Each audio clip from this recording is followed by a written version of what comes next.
The days that followed passed in a blur of activity. Olivia struggled to adjust to the changes within her. The bond with Lorelei and Zephyr altered her in ways she could not have imagined. Her mind expanded, filled with knowledge of the Silvery and Draconis languages, technologies. History's customs flowed into her consciousness, not as information to be memorized, but as experiences lived through the memories of her bonded companions. Lorelei guided her through this transformation. With patience and understanding, the princess herself was changed by the bond, experiencing human emotions with their intensity and immediacy. For the first time, the Silvari were long-lived, their feelings tempered by centuries of existence. The raw power of human emotion both fascinated and overwhelmed. Lorelei Zephyr seemed the least affected of the three. The dragon had existed for millennia, bonded with many Silvari over the ages.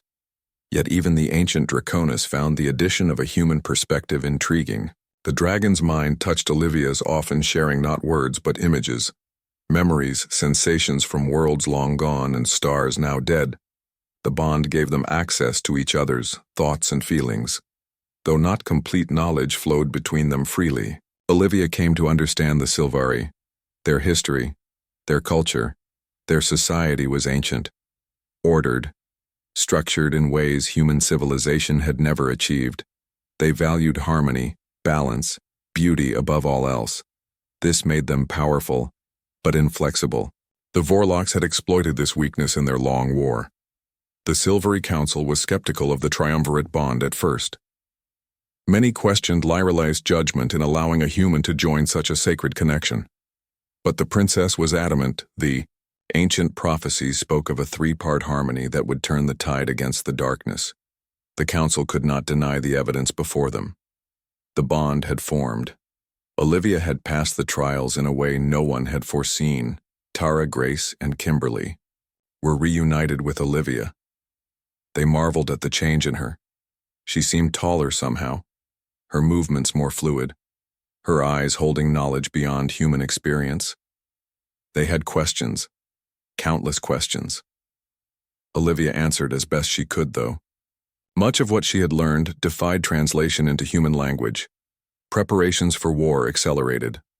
The Silvari fleet gathered, joined by ships from allied species. The council appointed Lorelei as war leader, her bond with Olivia and Zephyr giving. Her insights into both human adaptability and Draconis power strategies were devised technologies combined in new ways. Through it all, the bond between the three grew stronger.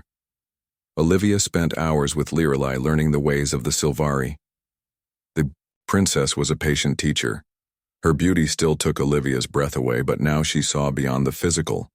The depth of Lorelei's mind, her wisdom gathered over centuries, her compassion for all living things. These qualities shone through the bond connecting them. Zephyr rarely left them. The dragon alternated between its small form when aboard the ship and its true Draconis shape during combat training sessions. The first time Olivia saw Lorelei ride Zephyr in his full form, soaring through the void between stars, she gasped in wonder. The princess and dragon moved as one being, their bond perfect, complete. Now, Olivia was part of that bond, her human perspective adding unpredictability, creativity to their ancient harmony. One cycle after the trials concluded, the Silvery Council called a formal gathering. All available ship's crew's allies assembled in the great chamber where Olivia had first met Lorelei. The princess stood before them, resplendent in ceremonial armor of living crystal. Zephyr perched on her shoulder, larger now. His wings half extended. Olivia stood at Lorelei's side, wearing armor that matched the princess, though styled for human form. Lorelei addressed the gathering. Her voice carried to every corner of the massive chamber. For millennia we have fought the Vorlocks, she said. We have lost worlds, friends, family. Yet we endure, we adapt, we survive. And now we gain new allies. Her hand found Olivia's, giving it a gentle squeeze. Humanity brings something we had forgotten, the ability to change, to grow, to see beyond established patterns. The Draconis, she stroked Zephyr's head. Bring ancient power, wisdom, born of stars now dead, and we, the Silvari, bring harmony, balance, unity. Together, we create something new. Something the Vorlocks cannot predict, cannot counter. The council leader rose an elder Silvery with skin the color of twilight. The triumvirate bond is unprecedented, he said, yet we cannot deny its power. Princess Lyrelay, Sergeant Olivia Morgan, Zephyr last of the Royal Draconis line. You three will lead our forces against the Vorlocks. The council has decided.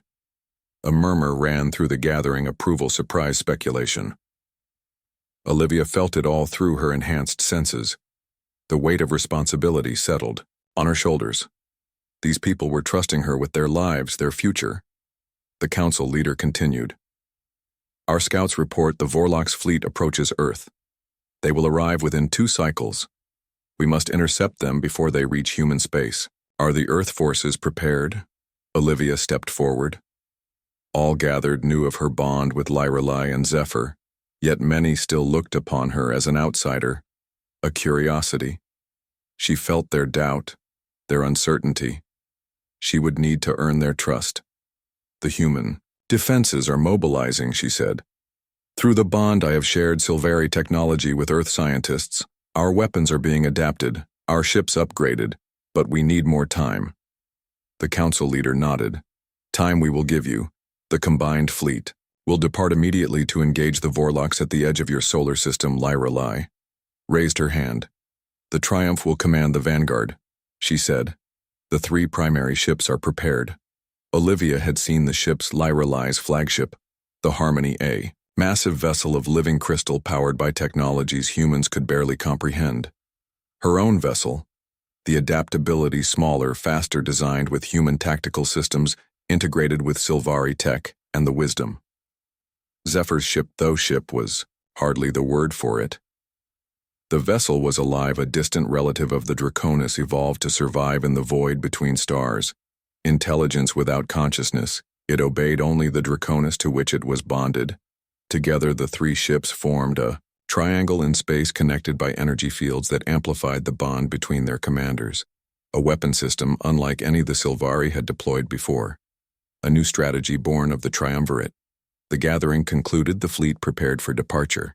Olivia found herself alone with Lyrelay and Zephyr in a small chamber, overlooking the docking bay where their ships waited. The princess stood at the viewport, her expression thoughtful. Zephyr flew lazy circles around the room, occasionally landing on one or the other of their shoulders. Are you afraid? Asked Lyrelay. Olivia considered the question. Through the bond, she knew Lyrelay could sense her emotions as she could sense the princess. But speaking the words aloud made them real, made them shared in a different way. Yes, she said, I'm afraid not of dying, not even of failing, but of losing. Lyrelay turned to face her. The bond. Olivia touched her chest where she now wore a pendant matching Lyrelay's. It's what makes us strong together. It's become part of me I can't imagine. Lyrelay stepped closer, placed her hand over Olivia's. The bond cannot be broken, she said. Not by distance, not by the Vorlocks, not even by death. The Draconis believe consciousness continues. The bond transcends the physical. Zephyr landed on Olivia's shoulder, his small body warm against her neck. The dragon's consciousness touched hers, sharing memories of previous bonds that had continued beyond the death of a Silvari partner. The dragon's grief, but also comfort, in the ongoing connection. It was strange, Olivia thought, how quickly she had adapted to this silent communication with an alien dragon seemed normal now, as did the constant awareness of Lyrelay's thoughts, emotions, presence. Even separated by vast distances, the bond would connect them. The princess stepped closer still. Her silver hair caught the light from the viewport, her eyes swirled with colors like distant nebulae. Olivia found herself mesmerized as she had been since their first meeting, but now she understood what she saw. The physical beauty was merely the surface, the mind behind those eyes, the spirit connected to hers. That was the true wonder. Lyrelay took both Olivia's hands in hers. Human, she said, formal yet intimate. When I declared that if you won the battle you would win me, I did not understand what it would mean. I thought of alliance, of strategy, of war, but the bond, the triumvirate, it has become more. Olivia nodded, feeling the princess emotions flowing through the connection. Wonder, joy, fear, determination, and something else. something neither Silvari nor human had words for. A connection beyond understanding. "I never expected this," Olivia said. "Any of it. When my ship was attacked, I thought I would die in that escape pod." Instead, she gestured to the viewport where the fleet gathered thousands of ships from dozens of species, all united against a common enemy. "The Silvari have a saying," said Lyrelai. "The universe unfolds as it must. Our task is to unfold with it."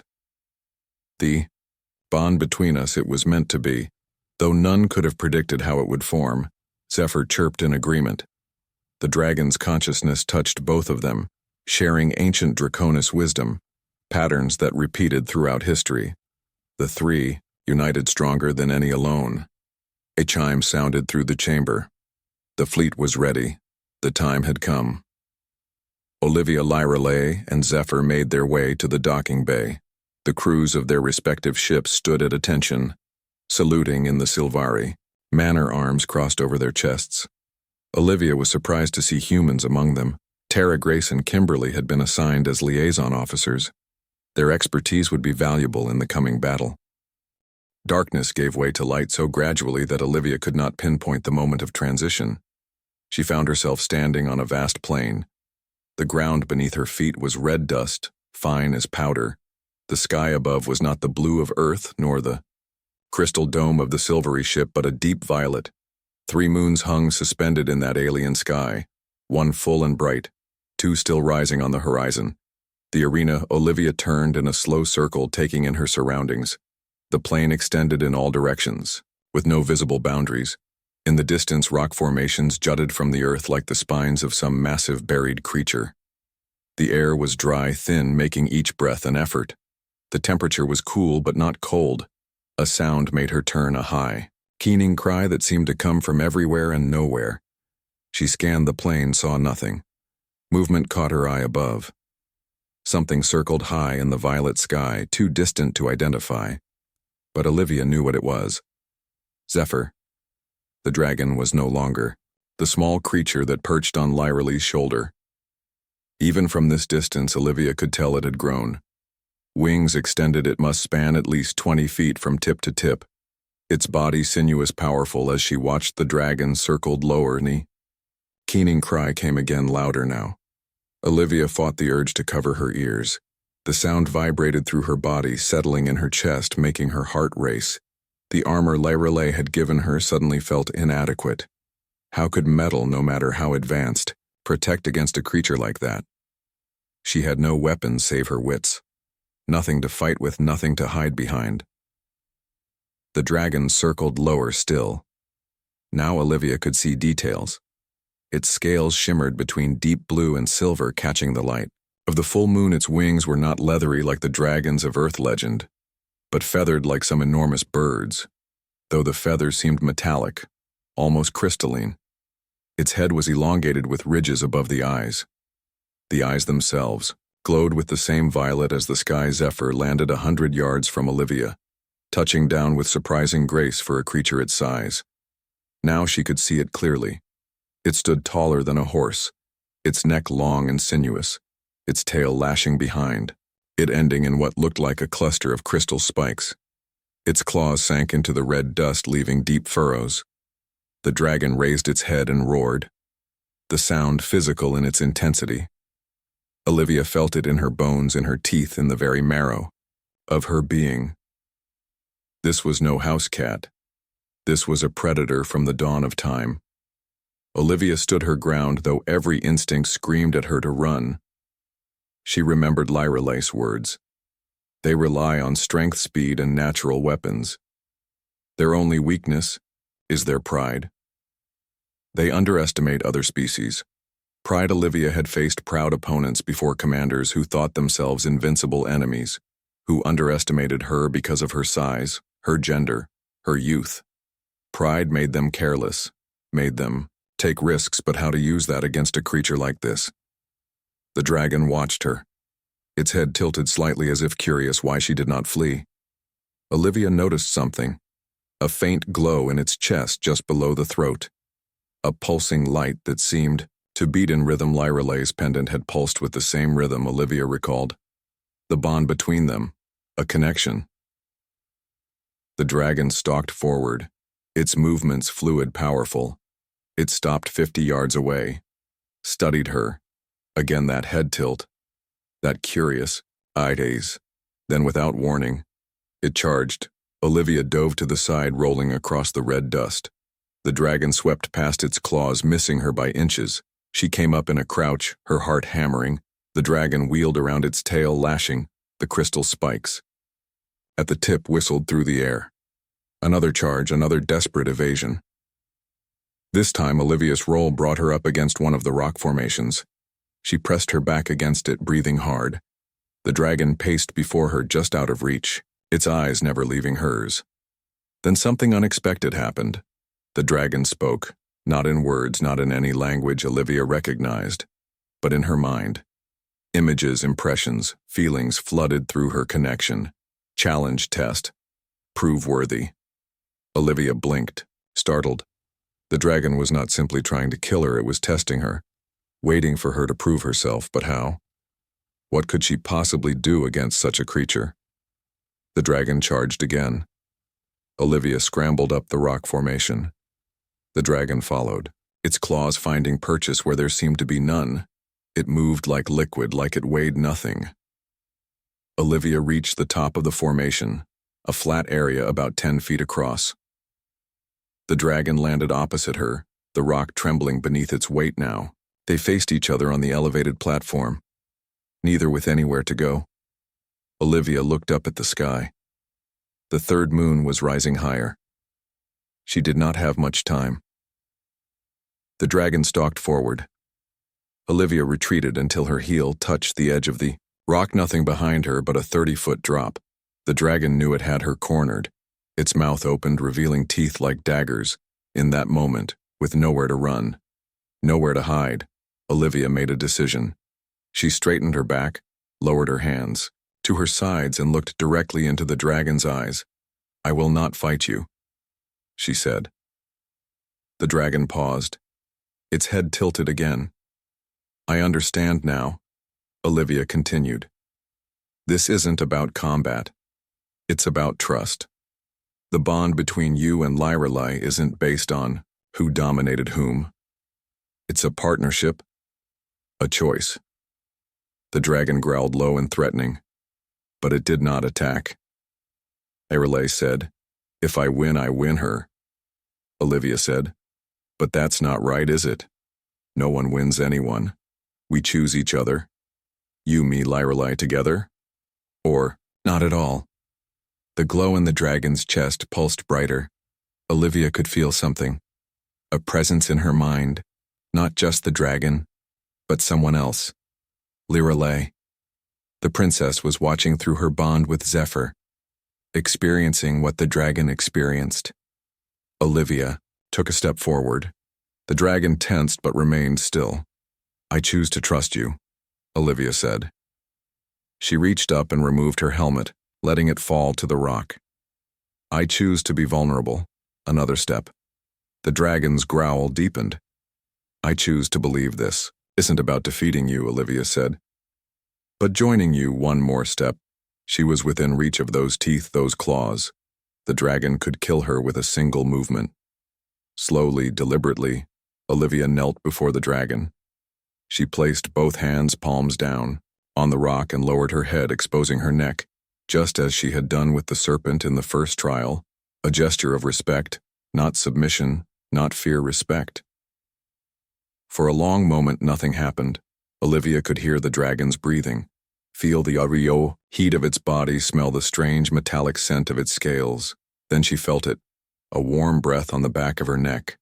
The dragon was close, its snout almost touching her.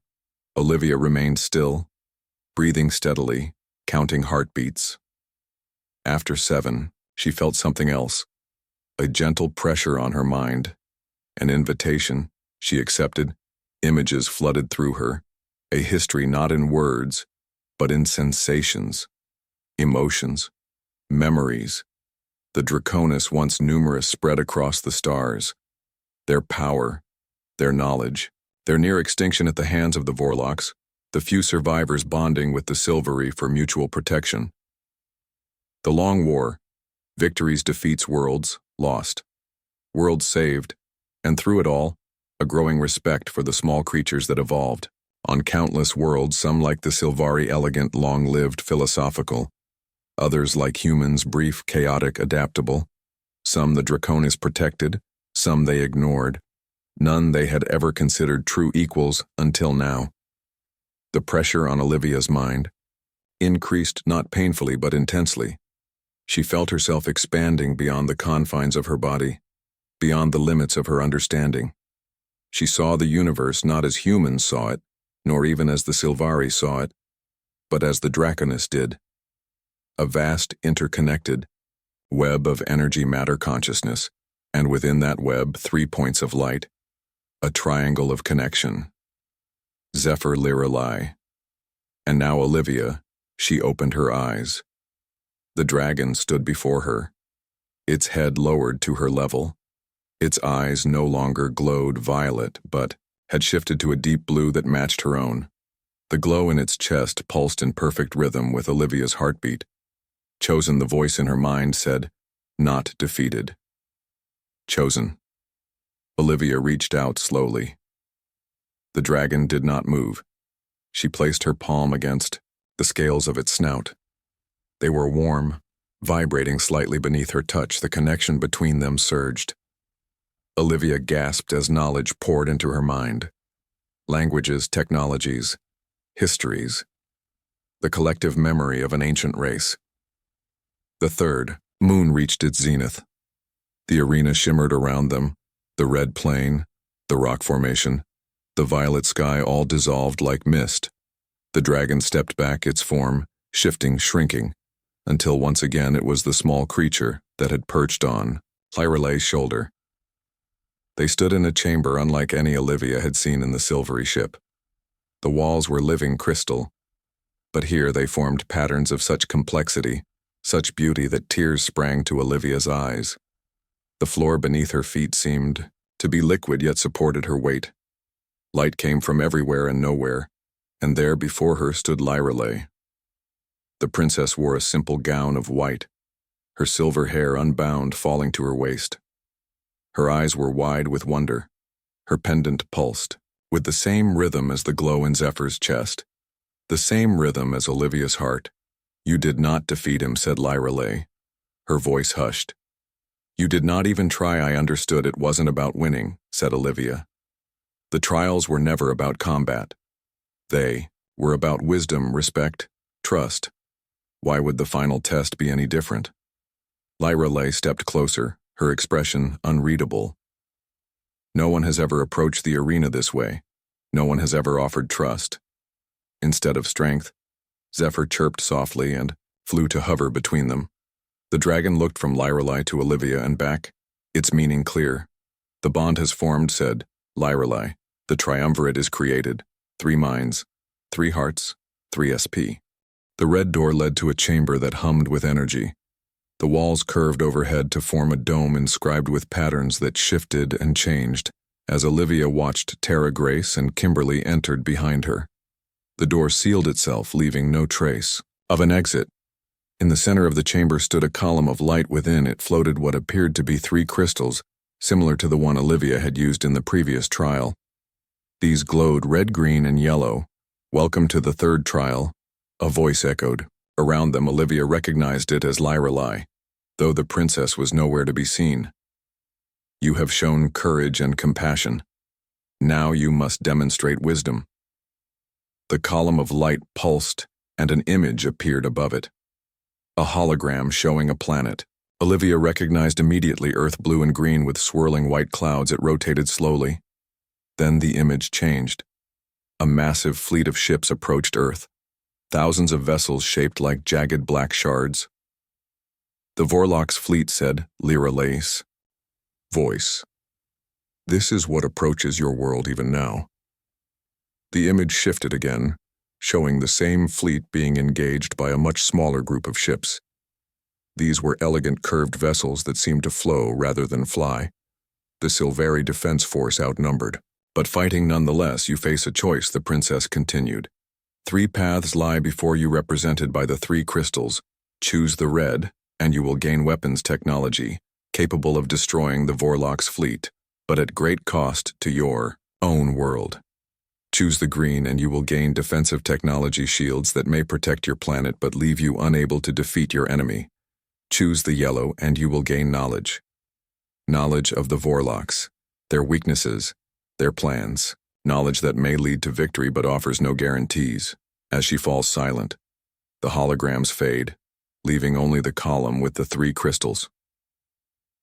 "What do we do?" asked Tara. Her voice hushed. "We need weapons," said Kimberly, stepping toward the red crystal. "You saw that Fleet Earth's defenses are nothing compared to that." "We need firepower." "Wait," said Grace. The mercenary frowned, studying the column. "There's more to this than a simple choice." Lyrelai said, "Great cost to your own world." "What does that mean?" The 4 humans formed a circle around the column, each studying the crystals. Olivia felt the blue crystal from the first trial grow warm in her pocket. She took it out. It pulsed in her hand. Somehow she knew what to do. She stepped forward and held the blue crystal toward the column. The energy field rippled and an image appeared. The red path showed Earth armed with incredible weapons, massive cannons built into the surface of the moonships that could tear apart Vorloc's vessels with ease. But the planet itself was changed. The atmosphere thick with smoke. The oceans dark. The weapons had saved humanity from the Vorloc's but poisoned their home in the process. The image shifted, showing the green path. Earth surrounded by a shimmering shield, the Vorloc's fleet unable to penetrate it. But the shield required energy, vast amounts drawn from the planet itself. The land beneath the shield was barren. The people huddled in crowded cities surrounded by wasteland. Safe but imprisoned, the yellow path showed something different. Humans working alongside Sylvari scientists, diplomats, soldiers sharing information, building something together. The image was less clear, less defined than the others. The outcome uncertain. Olivia let her hand drop. "The images faded," "Well," said Grace. "That clarifies things." "I'm still for the red," said Kimberly. "At least we'd survive." "Would we really?" asked Olivia, looking at Tara, the scientist. "What do you think?" Tara shook her head. "None of these options are good. The weapons destroy our environment. The shields drain our resources and knowledge." She gestured to where the yellow crystal floated. "What good is knowledge against that fleet?" Olivia studied the column again. Something nagged at her. Lyrelai's words from earlier echoed in her mind. The trials test many qualities. Those who think only of their own survival rarely succeed. The first trial had tested courage but also respect. The second, compassion, but also trust. What was this one truly testing? The crystals continued to float in the column red, green, yellow, each offering a path, a solution, but each with a cost. "Wait," said Olivia suddenly. "There are 4 of us and 3 crystals. She's making us compete, forcing us to choose not just a path but who gets to continue." The others looked at her. Grace nodded slowly. "I see it too. We choose a crystal and what? Only one of us moves on. The one who picked the right color, if there even is a right choice," said Tara. "Maybe this is a test of our values, not a right or wrong answer." Kimberly paced around the column. "This is taking too long, we need to decide." As they debated, Olivia noticed something. The blue crystal in her hand had stopped pulsing, but now it emitted a steady glow. She looked closely at the column. The space between the 3 floating crystals suddenly seemed significant. "I think," Olivia said slowly, "I think we're missing something." "What?" asked Grace. Olivia stepped forward again. This time she reached into the column of light. The energy field tingled against her skin, but did not stop her. She placed her blue crystal in the center between the 3 others. The moment she did, the entire chamber transformed. The column expanded, the 4 crystals, blue, red, green, and yellow, rotating around each other faster and faster, until they merged in a flash of white light. When Olivia's vision cleared, a single crystal floated before her. Larger than the others, its color shifting between all 4 shades. "You have found the hidden path," said Lyrelai's voice. None of the 3 apparent. Choices were correct alone, yet together they formed something new, something stronger. The chamber walls became transparent. Olivia could see they were in a spherical room suspended in the center of the great Sylvari ship. Beyond the transparent walls, she saw Lyrelei watching. The princess stood on a platform, Zephyr at her side. Both looked impressed. "You understand now," said Lyrelei. "The first trial tested your respect for other beings. The second, your willingness to help others even at risk to yourself. This trial tested your ability to see beyond the obvious choices to find a better way. The Vorlocks cannot be defeated through weapons alone or shields alone, or even knowledge alone. Only through unity can we face them." The crystal floating. Before Olivia pulsed once, then split into 4 identical pieces. One drifted to each human. "Not competitors," said Olivia, understanding at last. "Companions, each with something to offer," precisely said Lyrelei. "And now only one trial remains." The transparent walls of the chamber faded away. The platform extended, connecting to where Lyrelei stood. Olivia and the others crossed to join the princess and her dragon. "What happens now?" asked Terra. "Now," said Lyrelei, "one of you must face the final challenge. Only one may proceed." The 4 humans looked at each other. "Volunteer," said Kimberly, stepping forward. "I am a soldier." "This is what I was trained for." Grace shook her head. "This isn't about combat skills. If it were, the trials would have been very different." Terra nodded. "These tests have been about wisdom, compassion, finding new paths as they discussed." Olivia felt a strange sensation. She looked down. The crystal piece she held glowed brighter than the others. She looked up and found Zephyr watching her. The dragon had left Lyrelei's shoulder and now hovered in the air between them, its wings beating so fast they were nearly invisible. Its eyes fixed on Olivia. "The dragon has chosen," said Lyrelei. Her voice held a note of surprise. "And perhaps so have I." Zephyr flew to Olivia, circling her once before returning to Lyrelei. The meaning was clear. "It must be," Olivia said. "The princess." "What about us?" asked Kimberly, gesturing to herself, Tara and Grace. "You will be taken to quarters where you will await the outcome," said Lyrelei. "If Olivia succeeds, you will all be returned to Earth with knowledge and technology to prepare for what comes. If she fails..." She left the consequence unstated. The others were led away by Sylvari guards.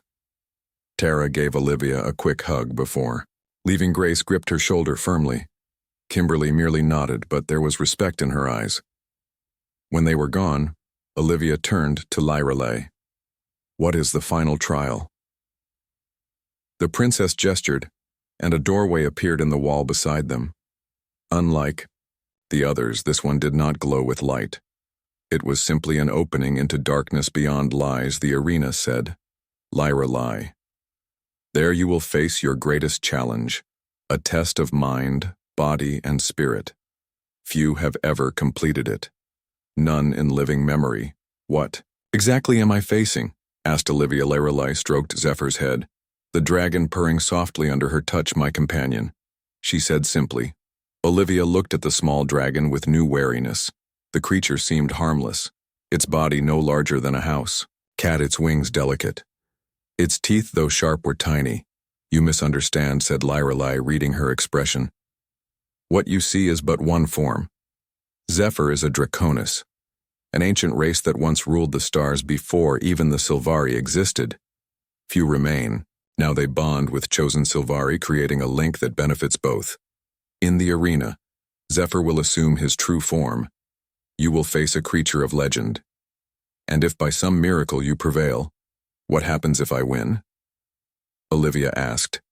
Lyrelei smiled, a strange expression crossing her face. "If you win, the bond between Zephyr and I will include you. A triumvirate unprecedented in our history. You will gain access to knowledge power beyond human comprehension. Our peoples will be linked through us. An alliance, stronger than any treaty. And if I lose..." "Then you die," said Lyrelei simply. "The Draconis do not show mercy in the arena. It is their way." Olivia looked at the dark doorway, then at Zephyr. The dragon met her gaze, its eyes ancient and unknowable. Why me? She asked, why choose me for this? Lyrelay was silent for a long moment. Then she said, we have watched your species for some time, studied your histories, your conflicts, your triumphs. Most races W. Morning came with a soft chime that seemed to emanate from the walls themselves. Olivia sat up, her muscles tense and ready. She had slept better than expected on the strange living bed. A door appeared in the wall where none had been visible before, and 2 Silvari guards entered. It is time, human, one of them said. The trials begin. Olivia stood smoothing down her uniform, which was wrinkled from sleep. Where are we going? What are these trials exactly? The guard simply gestured toward the door. We'll see. They led her through corridors that twisted and turned in ways that made it impossible to create a mental map. The living ship seemed to rearrange itself as they walked. Olivia noticed small changes in the texture of the walls, the intensity of the light, the very air itself. Eventually, they arrived at a circular chamber with 6 doors evenly spaced around its perimeter. 5 other humans stood in the chamber. Olivia recognized none of them. They wore different uniforms or civilian clothes, suggesting they came from different ships. A woman with short blonde hair and the weathered look of a seasoned spacer nodded to Olivia. The others kept their distance, watching the guards with wary eyes. A section of the wall shimmered and Lyrelay stepped through the dragon. Zephyr rode on her shoulder as before, but now both wore what appeared to be ceremonial garments. Lyrelay's gown was more elaborate, with intricate patterns woven into the fabric that seemed to move of their own accord. Zephyr wore a small harness of gleaming metal studded with gems that matched the colors of its scales. Human's Lyrelay's voice filled the chamber. Though she spoke softly, you have been chosen to participate in the trials of ascension, an ancient tradition among my people. Each of you will face challenges designed to test not only your physical abilities but your minds and hearts as well. The blonde woman stepped forward. What if we refuse to participate? Lyrelay tilted her head. The movement mirrored perfectly by Zephyr. That is your right, Tara Kelly of the research vessel Horizon. But those who do not participate cannot return to their people. They will remain here. The woman, Tara, fell silent. Her lips pressed into a thin line. Another human, a tall woman with dark skin and close-cropped hair, spoke. Are we competing against each other? In a manner of speaking, Grace Williams Lyrelay acknowledged. Only one will face the final challenge. But do not misunderstand. This is not simply combat. We do not seek mindless warriors. We seek those who embody the qualities needed to face the darkness that comes. What darkness? Asked a slight woman with glasses, and the insignia of the diplomatic corps on her jacket. The Vorlocks. Lyrelay said the name with such venom that Zephyr bristled, his scales flaring. They destroy worlds, consume entire species. They have done so for longer than your civilization has existed, and now they turn their gaze to your home. Darlene Phillips, your Earth, a 4th woman older than the others with silver-streaked hair and pilots. Insignia crossed her arms. And these trials will somehow help us fight them. If you succeed, Susan Wright. Yes. Lyrelay nodded. The trials will reveal if humans possess the qualities needed to stand against the Vorlocks. If you prove worthy, an alliance between our peoples will be formed, knowledge will be shared, defenses prepared, and if we fail, ask the 5th human, a muscular woman with a scar across her cheek and the look of a seasoned fighter. Then, we will mourn what is to come. Kimberly Martinez. Lyrelay's voice was soft, but her words fell heavy in the chamber. Zephyr made a low, keening sound that raised the hair on Olivia's arms. Enough discussion. Lyrelay gestured, and the 6 doors around the chamber began to glow. The first trial begins. Each of you will enter a door. The challenges beyond are unique to each participant, drawn from your own minds, your fears, your strengths. What you experience will be real. The dangers, genuine. She looked at each human in turn, her gaze lingering on Olivia. Last success will bring you to the next chamber. Failure. She did not finish. The dragon chirped softly, and Lyrelei nodded as if they had communicated. A final word, she said. The trials test many qualities. But remember this. Those who think only of their own survival rarely succeed. With that cryptic statement, Lyrelei stepped back, and the wall shimmered as she passed through it, leaving the 6 humans alone with the guards. The doors pulsed with light, each a different color. Olivia felt drawn to one that glowed with a soft blue radiance. Without thinking, she stepped toward it. The others moved to different doors as if similarly compelled. Olivia paused at the threshold, looking back. The other humans stood before their chosen doors. None had yet entered. Good luck. Olivia called to them. Tara, the researcher, nodded. Grace, the mercenary, gave a grim smile. The others remained focused on their doors. Olivia took a deep breath and stepped through. The blue light enveloped her, and she felt a sensation of falling. When it cleared, she stood in a forest.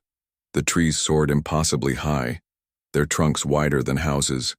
The canopy so dense it blocked most of the light. The air was thick with moisture and smelled of growing things and decay.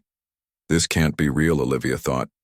Yet she felt the spongy ground beneath her boots, heard the calls of unseen creatures in the distance, felt the cool dampness of the air against her skin. A path led deeper into the forest, seeing no alternative. Olivia followed it. She had no weapons, no equipment, only her uniform and boots. She moved cautiously, alert for any threat. The path wound between massive trees, over fallen logs, through curtains of hanging vines. As she walked, Olivia noticed small lights flitting between the trees, reminiscent of the dragonfly creatures she had seen on the Sylvari ship, but larger, brighter. One flew closer, hovering at eye level. Its body pulsed with blue light, matching the door she had chosen. Olivia reached out slowly, and the creature landed on her fingertip. It weighed almost nothing. Its wings fluttered once, then stilled. Help, she whispered, feeling foolish. The creature lifted off and flew ahead down the path. Its light brightened, illuminating the way Olivia followed. The forest grew darker. The trees pressed closer. The sounds changed from the calls of birds to lower, more menacing growls and hisses. The path ended abruptly at a clearing. In the center stood a stone pedestal. Upon it rested a small crystal that glowed with the same blue light as her guide. The crystal called to her somehow. Olivia knew it was what she sought. As she stepped into the clearing, the ground trembled. A shape rose from the earth behind the pedestal. Huge serpentine covered in scales that shimmered between green and brown. Its head was flat, triangular, with eyes that glowed red in the gloom. Its mouth opened, revealing fangs longer than Olivia's forearm. Olivia froze. The creature regarded her, its tongue flicking out to taste the air. It made no move to attack, but its position guarding the crystal was unmistakable. The flying creature that had guided her darted frantically around Olivia's head, then flew to the edge of the clearing, where Olivia now noticed a fallen log with a hollow space beneath it, large enough for a person to hide shelter. Olivia could hide. Avoid the serpent, perhaps wait for it to sleep. But the crystal, the creature chirped urgently, gesturing with its light toward the hollow log again. Then it darted to another part of the clearing where a hefty branch lay. The meaning was clear. A weapon. Olivia considered her options. She could hide Hope the serpent left. She could attack Hope to kill or drive it away. She could try to distract it somehow, grab the crystal and run. But something felt wrong about all these choices. Lyreleia's words echoed in her mind. Those who think only of their own survival rarely succeed. Olivia looked closer at the serpent. It was massive, powerful, undoubtedly deadly, but it made no move to attack. It watched her, waited. Its posture, while alert, was not aggressive. Guarding, yes, but not hunting. A test of courage, Olivia thought. Or perhaps, slowly, deliberately, Olivia walked forward, toward the pedestal and the serpent. The creature's head rose higher, its tongue flicking faster, but still it did not strike.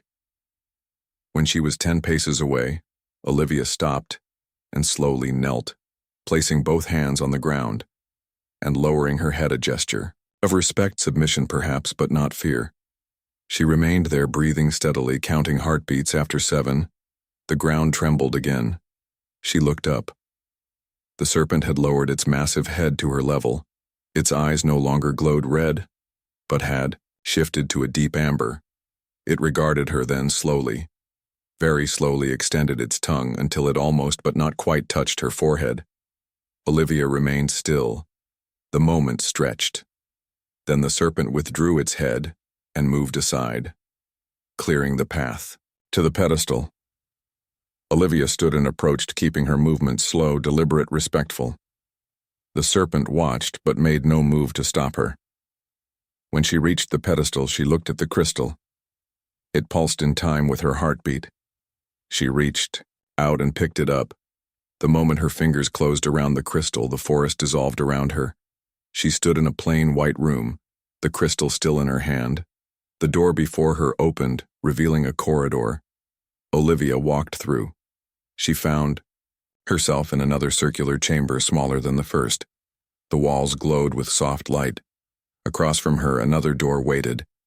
But she was alone. No sign of the other humans. Had they failed already? Or were they still in their trials? Olivia had no way to know. She approached the next door, which glowed with a deep green light. Before she could enter, a voice spoke. Well done. Olivia turned. Lorelei stood there, Zephyr on her shoulder as always. The princess looked pleased. The dragon chirped what sounded like approval. You recognize the true nature of the guardian, said Lorelei. Not an enemy to be fought or fled, but a sentry requiring respect. You showed wisdom and humility, rare qualities in a... Sergeant Olivia Morgan floated in the darkness of her escape pod. The air tasted stale and the emergency lights cast a weak red glow across her face. She tried to move, but her arms felt heavy, like they were filled with sand. Her head pounded. She had been drifting for how long? 5 hours, maybe more. The last thing she remembered was the attack. Their ship, the Valiant, had been on a routine patrol in the outer sectors when something massive appeared on their scanners. Something that should not exist. Captain Harris had ordered evasive maneuvers, but it was too late. The strange vessel, with its smooth surface that seemed to absorb light rather than reflect it, had fired some kind of pulse weapon. The Valiant shuddered once, then all systems went dark. Olivia had barely made it to the escape pod before the ship began breaking apart. A sudden jolt knocked Olivia from her thoughts. The pod shook violently. She gripped the harness, holding her in place, and looked out the small viewport. A bright light engulfed the pod. It was being pulled toward something.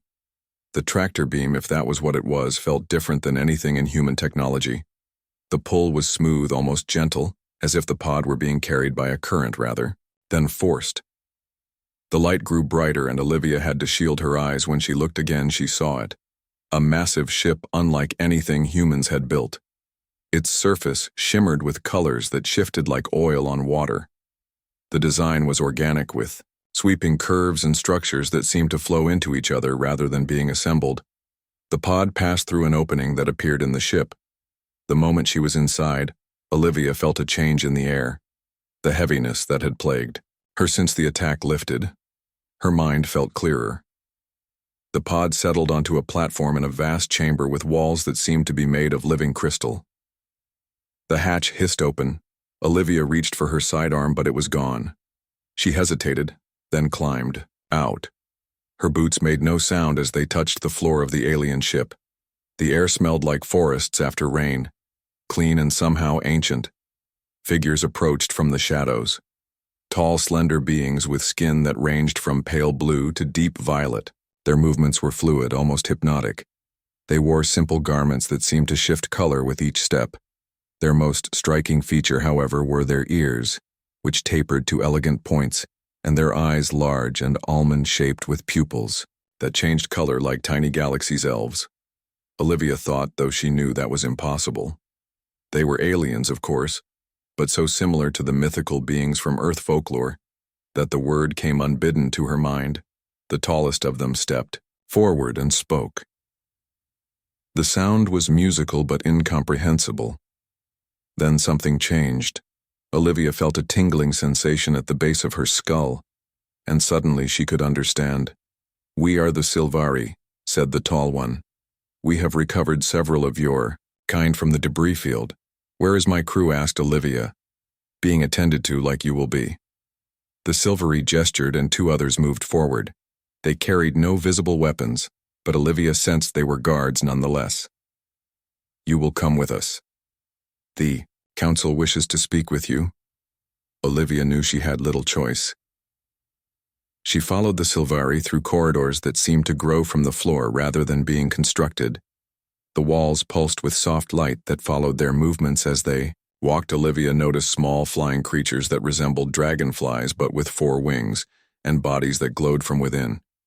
They darted among the Silvari, who paid them no attention. They arrived at a massive chamber. The ceiling soared so high, it disappeared into shadow. The walls were lined with the same living crystal, but here it formed into intricate patterns that told stories Olivia could not understand. At the far end of the chamber sat 7 Silvari on curved chairs that grew directly from the floor. They wore more elaborate garments than the others, and circlets of what looked like silver adorned their heads. But it was not the council that drew Olivia's attention. It was the figure standing beside them. A female Silvari, but different. Her skin was the color of moonlight. Her hair fell in waves to her waist, shimmering between silver and pale blue. Her eyes were the deepest violet Olivia had ever seen. She wore a gown that seemed woven from starlight, and around her neck hung a pendant that pulsed with inner light. Most striking of all was the creature perched on her shoulder. It resembled a small dragon, no larger than a house cat, with scales that shifted between blue and silver, and eyes that held an intelligence that made Olivia shiver. The creature watched her with unnerving focus, its tail curling possessively around the silvery female's neck. The lead guard bowed deeply. The human, as requested. "Your Highness." The female Silvery stepped forward, her movements so graceful she seemed to float rather than walk. The dragon creature maintained its position on her shoulder, adjusting its balance with small movements of its wings, which shimmered like opals in the light. "I am Lirelai, first daughter of the Silvery." Her voice was like music, yet held an edge of something Olivia could not name. Power, perhaps, or danger. At her shoulder, the dragon made a soft chirping sound, and Lirelai smiled. "This is Zephyr, my companion." "Your prisoner, you mean?" said Olivia. Lirelai's expression did not change, but the dragon bared tiny teeth that gleamed like diamonds. "You misunderstand, human. We did not attack your vessel. We saved what remained after the Vorlocks attacked Vorlocks." Olivia had never heard the name. The council leader, an older Silvari with skin the color of twilight, spoke. "The Vorlocks are our ancient enemy. They consume worlds. They have done so for millennia. Your kind has only recently ventured into space. You would not know of them yet, but you soon will. They have set their sights on your world." Olivia felt cold dread settle in her stomach. "Why tell me this? What do you want?" Lirelai stepped closer, the dragon on her shoulder watching Olivia with unblinking eyes. "For millennia, we have fought the Vorlocks alone. We are powerful but few. Our numbers dwindle while theirs grow. We have searched the stars for allies, those with the strength and will to stand against the darkness. We believe humans may be such allies, but we must be certain of what asked." Olivia. Lirelai smiled, and it transformed her face from merely beautiful to breathtaking. The dragon chirped again as if in agreement. "We must know if humans possess the qualities needed for this war. Courage, yes, but also compassion. Strength, but also wisdom. The ability to adapt to survive against impossible odds. The council has decreed that you and the other humans we recovered will be tested," said Lirelai. "You will face the trials of ascension. Ancient challenges that will reveal your true nature, and if we refuse, then you will remain here as our guests until your natural lives end," said the council leader. His tone made it clear this was not a desirable outcome, and if we pass these trials. Lirelai moved closer, still close enough that Olivia could see flecks of silver in her violet eyes. The dragon extended its neck toward Olivia, sniffing the air around her with obvious curiosity. "If you pass the trials, you will be returned to your world with knowledge of the coming threat. You will help. Prepare your people." And she paused, the dragon chirping softly in her ear. If one among you proves truly exceptional, they will gain more. A formal alliance with the Sylvari Empire. Our technology. Our protection. Olivia looked from Lyrelai to the dragon, then to the council. What happens now, you will rest, said Lyrelai. Tomorrow the trials begin. She turned to leave, then stopped, looking back over her shoulder. The dragon mirrored her movement, its gaze never leaving Olivia. I sense something in you. Human, something rare. I will watch your progress with great interest. As Olivia was led away, she felt the weight of that statement. She also felt the gaze of both princess and dragon following her. The guards took her to a small chamber with a bed that grew from the floor and walls that glowed with soft light. There was a pool of clear water in one corner and what appeared to be fruit in a bowl on a small table. Alone, Olivia sat on the edge of the bed and tried to make sense of what had happened. Her ship destroyed, her crew scattered. She was a prisoner, no matter what the Sylvari called it. And tomorrow these trials would begin. She had no idea what they entailed, but she suspected they would be dangerous, possibly lethal. She thought of Lyrelai and her dragon. The way they had watched her, the interest in those alien eyes, both the princess and her strange pet. She thought of Earth, ignorant of the threat approaching of the Vorlocks, whatever they were. She thought of her duty as a soldier to protect her home. Olivia lay back on the bed, which adjusted to her form, becoming surprisingly comfortable. Sleep would not come easily, but she needed rest. Tomorrow would bring challenges she could not yet imagine. And somehow she knew that Lyrelai and the dragon called Zephyr would be watching her every move.